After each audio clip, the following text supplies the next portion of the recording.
ہے، ہاتھ کام کر رہے ہیں، پیر کام کر رہے ہیں، آنکھیں کام کر رہی ہیں، زبان کام کر رہی ہے، سب کچھ ٹھیک ہے، صرف سانس اکھڑ گئی ہے تو انسان محسوس کرتا ہے کہ یہ ساری چیزیں سلامت ہونے کے باوجود میرے کسی کام کی نہیں۔ آپ کے پاس جتنی بھی نعمتیں ہیں ان کو اگر آپ شمار کریں تو کبھی آپ کہیں گے کہ ساری نعمتوں میں آنکھ زیادہ ضروری ہے، کبھی کہیں گے کان زیادہ ضروری ہے، کبھی کہیں گے زبان زیادہ ضروری ہے، کبھی کہیں گے دل زیادہ ضروری ہے، کبھی کہیں گے روح زیادہ ضروری ہے۔ لیکن میں آپ سے عرض کروں، ان ساری چیزوں کے بغیر گزارا ہو سکتا ہے، رسول کائنات کی غلامی کے بغیر گزارا نہیں ہوتا۔ کیوں؟ اس لیے کہ اگر حضور کی شفقت نہ ہو، نبی پاک علیہ السلام کی رحمت نہ ہو، وہ ابن القیم نے ایک جگہ پہ کہا تھا کہ یہ حضور نے ہمیں انسان بنایا ہے، یہ نبی پاک علیہ السلام نے انسانیت کے اسباق پڑھائے ہیں، اخلاقی رویے کیا ہوتے ہیں حضور نے بتلائے ہیں۔ اگر حضور کا کرم نہ ہوتا تو انسان ایک دوسرے کو کاٹ کے کھاتا۔ یہ حضور نے بتلایا ہے کہ تم نے کس طرح زندگی کو گزارنا ہے۔ محبوب کریم علیہ السلام کا وجود نور ایک ایسی چیز ہے کہ اگر وہ کائنات سے معاذ اللہ سائڈ پہ کر دیا جائے تو اس کائنات کا قائم رہنا کسی صورت بھی ممکن ہے ہی نہیں۔ اسی لیے تو اقبال نے کہا تھا کہ ہو نہ یہ پھول تو بلبل کا ترنم بھی نہ ہو، چمن دہر میں کلیوں کا تبسم بھی نہ ہو نہ یہ ساقی تو پھر میں بھی نہ ہو، خم بھی نہ ہو، اور بزم توحید بھی دنیا میں نہ ہو، تم بھی نہ ہو۔ وہ بڑی بات کہہ گئے ہیں، میں نے بھی اس کو کوئی نہیں کھولنا۔ کہتے ہیں بزم توحید بھی دنیا میں نہ ہو، تم بھی نہ ہو، خیمہ افلاق کا استادہ اسی نام سے ہے، اور نبض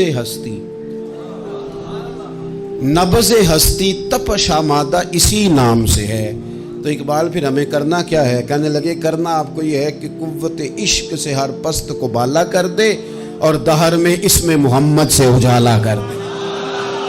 یہ کرنے کا کام ہے، اس رستے پہ آپ چل پڑیں۔ میرے بھائی، پہلی امتوں کے آپ تذکرے پڑھ لیں، کتابوں میں موجود ہیں، سورہ اعراف کو دیکھ لیں، اس میں بہت ساری چیزوں کا تذکرہ کر دیا گیا ہے، اور بھی قرآن مجید کی بے شمار صورتیں ہیں، آپ ان کو دیکھ لیں، اس پر غور کر لیں۔ جب قومیں نہیں مانتی تھی، انکار کرتی تھیں، تو اللہ تبارک و تعالیٰ انہیں تباہ کر دیتا تھا۔ بات نہیں مانی، ختم ہو گئی۔ ایک مقصد ہے نا جس کے لیے کسی چیز کو بنایا گیا، تو مقصد تخلیق انسانیت کیا ہے کہ وما خلقت الجن والانس الا لیعبدون، جنوں اور انسانوں کو اللہ نے اپنی عبادت کے لیے پیدا کیا، اور ان کو جب عبادت کی دعوت دی گئی، جب انہیں پیغام دیا گیا اللہ تعالیٰ کی توحید کا، انہوں نے نہیں مانا، تو جس مقصد کے لیے بنایا تھا جب اس طرف ہی نہیں آئے۔ یہ پنکھا لگایا جاتا نا ہوا کے لیے، تو اگر پنکھا ہوا نہ دے تو اس کا کوئی چھت پہ کام ہے؟ اس کو اتار کے تو آپ سکریپ والے کے پاس بھیج دیں گے، بھی ختم ہو گئی بات۔ تو مقصد جو تھا نا، اللہ کی عبادت تھی، تو جب قومیں اللہ کی عبادت کی طرف نہیں آئیں تو اللہ نے انہیں تباہ کر دیا اور صفحہ ہستی سے مٹا دیا۔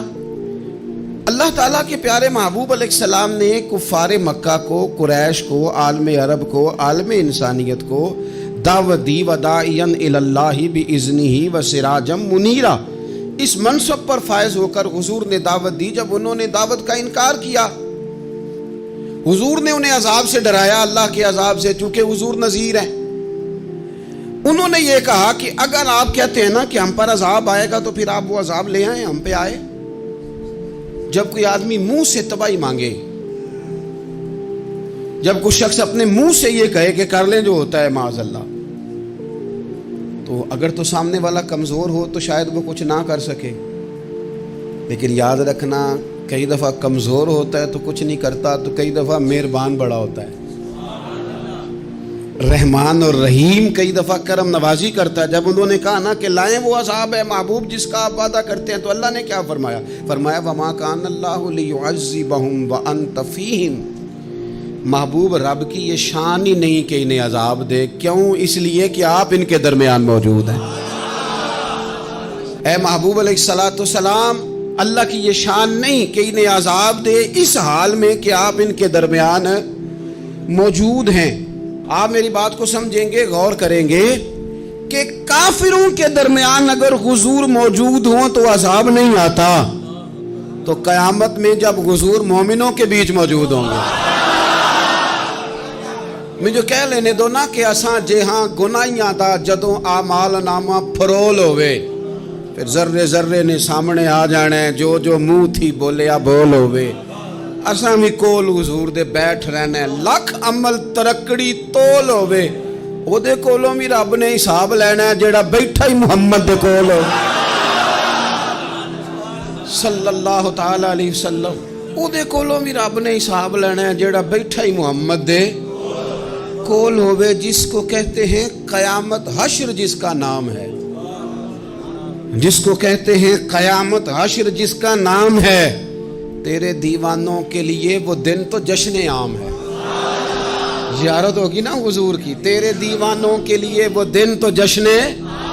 اور ایک شاعر نے اور بات کھول دی, کہنے لگا ہر نظر کانپ اٹھے گی محشر کے دن, خوف سے ہر کلیجہ دہل جائے گا. اچھا جی پھر کیا ہوگا؟ ہر نظر کانپ اٹھے گی محشر کے دن, آنکھیں پھڑ پھڑائیں گی, کانپیں گی اور کلیجے پھٹیں گے. منظر ہی ایسا ہوگا, انسان اپنے پسینے میں ڈبکیاں کھا رہا ہے, حساب کا وقت آ گیا ہے اور سورج سوا نیزے پہ ہے, زمین دھڑک رہی ہے, تو کہنے لگے ہر نظر کانپ اٹھے گی محشر کے دن, خوف سے ہر کلیجہ دہل جائے گا. پھر اوڑھ کر کالی کملی وہ آ جائیں گے, پھر اوڑھ کر کالی کملی وہ آ جائیں گے, پھر اوڑھ کر کالی کملی وہ آ جائیں گے. ہر نظر کانپ اٹھے گی محشر کے دن, خوف سے ہر کلیجہ دہل جائے گا. پھر اوڑھ کر کالی کملی وہ آ جائیں گے, سارے محشر کا نقشہ بدل جائے گا. میرے عزیز, حضور کے بغیر گزارا, نبی کریم کے بغیر کوئی چارہ, ہمارا کوئی سہارا ہی نہیں حضور کے بغیر. ہم کدھر جائیں سوائے محبوب کے. اس لیے نا صحابہ اس بات پر مطلع ہو گئے تھے, وہ نا بڑی بڑی دھیمی دھیمی باتیں پوچھتے رہتے تھے. اطلاع مل گئی تھی نا کہ اصل کرنا کیا ہے. تو جو رازدار لوگ ہوتے ہیں نا, وہ پھر دھیمے دھیمے راز کی باتیں کرتے ہیں. حضرت انس بن مالک حضور کے خادم تھے, اماں نے دے دیا تھا حضور کی بارگاہ میں, کہتے ہیں میں 10 سال مدینے میں حضور کی نوکری کرتا رہا, تو قریب سے دیکھا تھا نا سارا کچھ, بہت ساری احادیث ان سے مروی ہیں, بڑی چیزوں کو دیکھا تھا, تو ہم سیانے ہو گئے, باتیں سمجھ گئے. قریب رہنے والے لوگ تو قربان پچھانن والے ہیں, تو گل جان گئے گل کھول دے نہیں, تو قریب پہنچ گئے تھے نا, تو سمجھ آ گئی تھی بات کی. تو ترمذی میں موجود ہے, ایک دن حضور سے پوچھتے ہیں یا رسول اللہ قیامت والے دن آپ کو کہاں تلاش کروں. یعنی حضور علیہ السلام سے پوچھتے ہیں, حضور میں نا قیامت والے دن, بھئی بات تو یہ نا کہ اعمال ٹھیک کیا جائے, معاملات پر توجہ دی جائے, عبادات کا خیال کیا جائے, جو ہمارے ذمہ ڈیوٹیاں ہیں وہ پوری کی جائیں. تو وہ کہتے ہیں حضور وہ قیامت والے دن کہاں تلاش کروں. تو حضور نے بھی نہیں فرمایا کہ تو اعمال ٹھیک کر, مجھے ڈھونڈنے کی کیا ضرورت ہے, کہاں ڈھونڈوں. تو حضور فرمانے لگے مسکرا کے فرمانے لگے, چونکہ قربان پچھانن والے ہیں, تو اے گل جان گئے گل کھول دے نہیں. حضور علیہ السلام سے کہا یا رسول اللہ میں نہ قیامت والے دن کہاں تلاش کروں. تو حضور فرمانے لگے حوض کوثر پہ. یا رسول اللہ وہاں کیا ہوگا. تو فرمایا امت پیاسی آئے گی تو میں جام بھر بھر کے پلاؤں گا, میں جام بھر بھر کے پلاؤں گا. ایسا کی تیری خیر تیرے میں کدے کی خیر, ایسی پلا کہ جس کا نشہ عمر بھر رہے.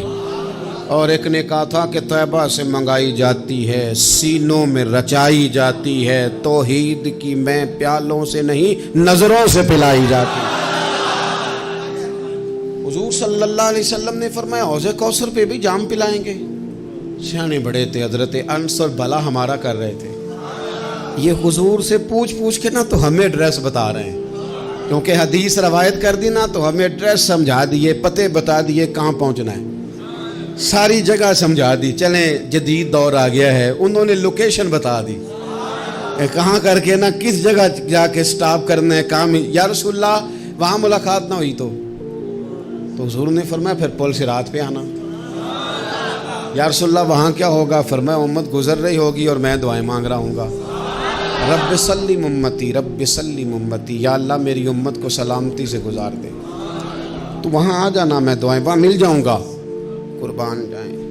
فاضل بریلوی بول پڑے، کہنے لگے خدا کی رضا چاہتے ہیں دو عالم، خدا چاہتا ہے رضائے محمد، اجابت کا جوڑا عنایت کا سہرا، دلہن بن کے نکلی دعائے محمد، اجابت نے جھک کر گلے سے لگایا بڑی ناز سے جب دعائے محمد، رضا اب پل سے وجد کرتے گزریے کہ ہے رب سلم دعائے محمد صلی اللہ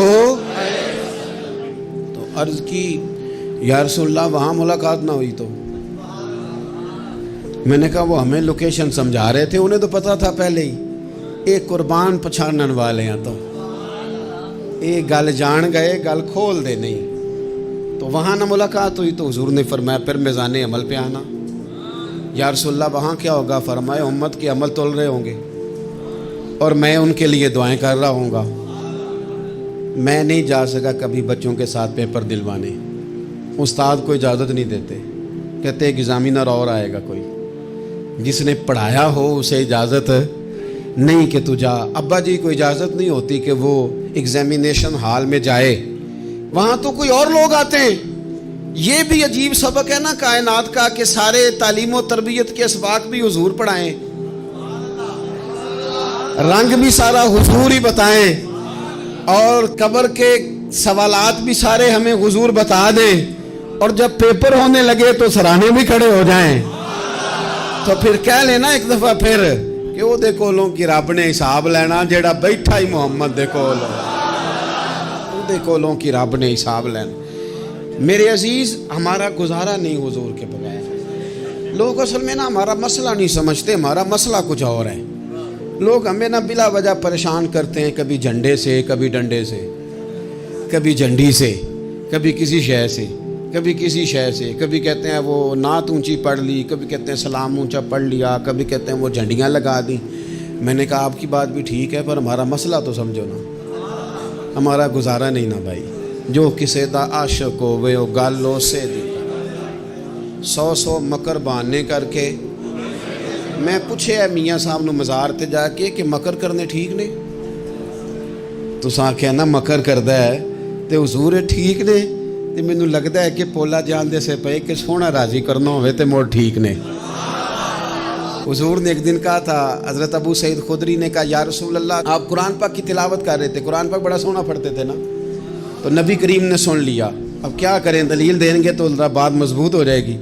حضور نے سن لیا تو بعد میں فرمایا ابو سعید تو بڑا سونا قرآن پڑھتا ہے، رب کے علاوہ کسی کو دکھا کے عبادت کرنی جائز ہے؟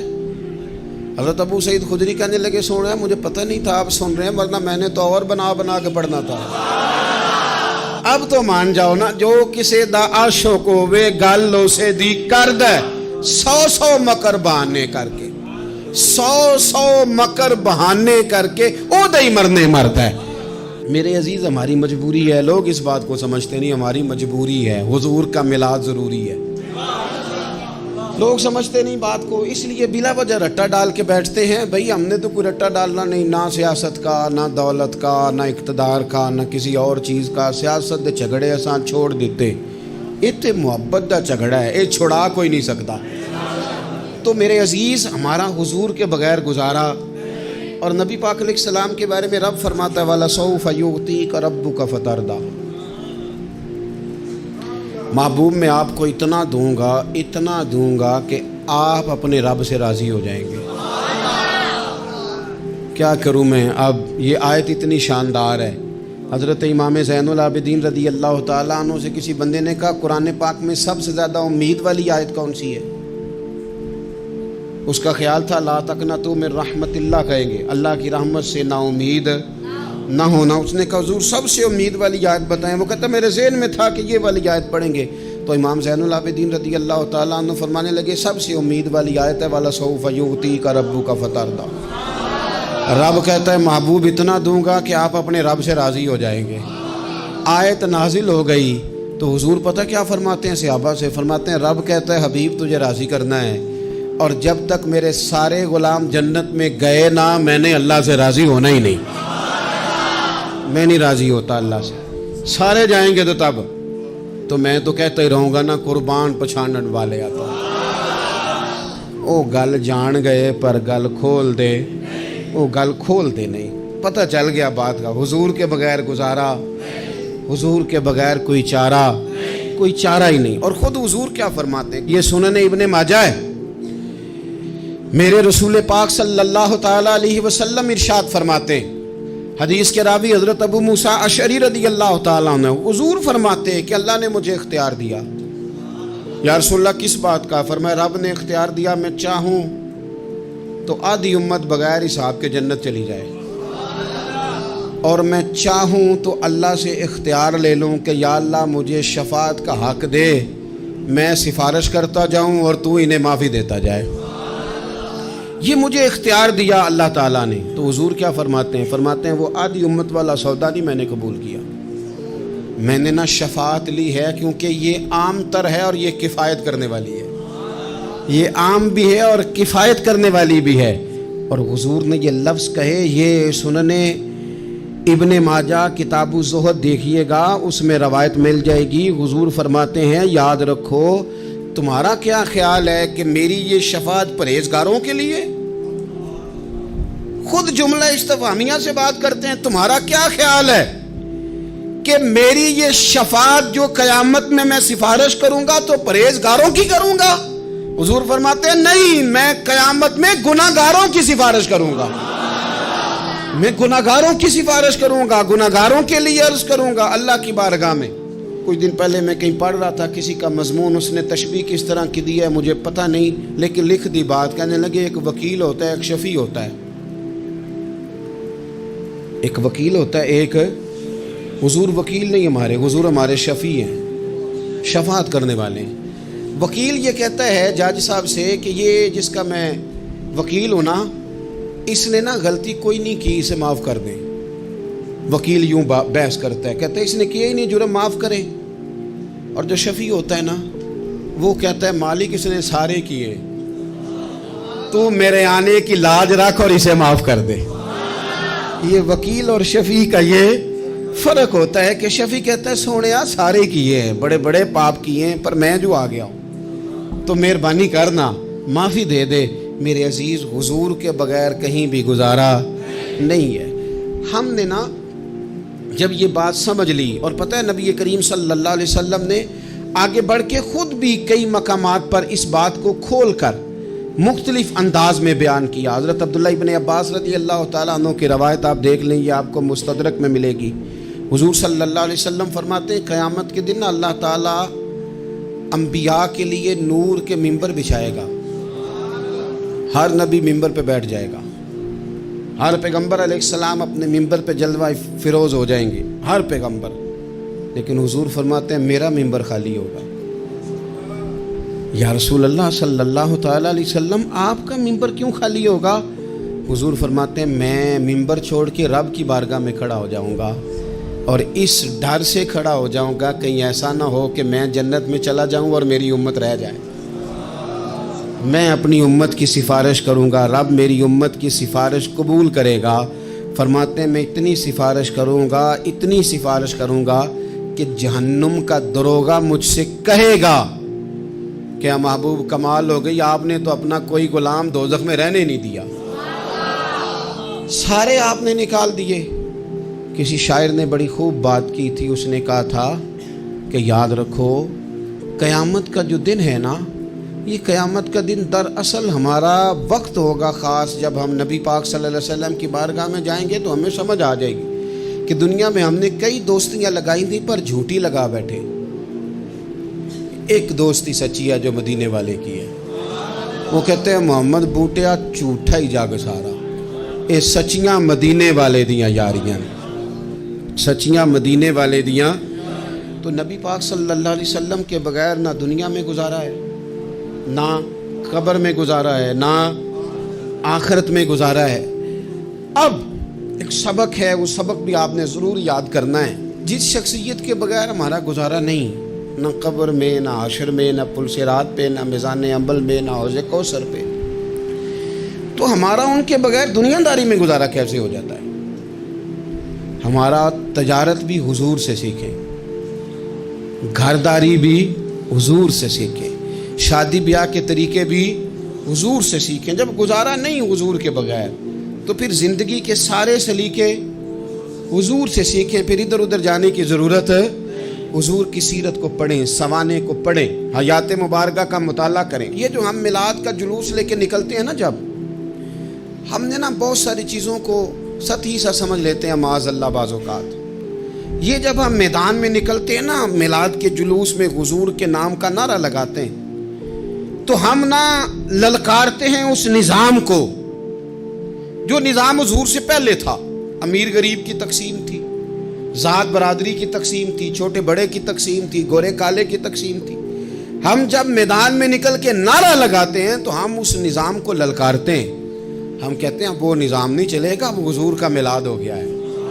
اب نظام وہ ہے کہ جس پلیٹ میں ابو بکر صدیق کھانا کھائیں گے اسی میں بلال حبشی بھی کھائیں گے۔ اب نظام وہ ہے کہ اگر غریب آدمی جرم کرے گا تو سزا ملے گی، تو اگر گورنر کا بیٹا جرم کرے گا تو سزا اسے بھی ملے گی۔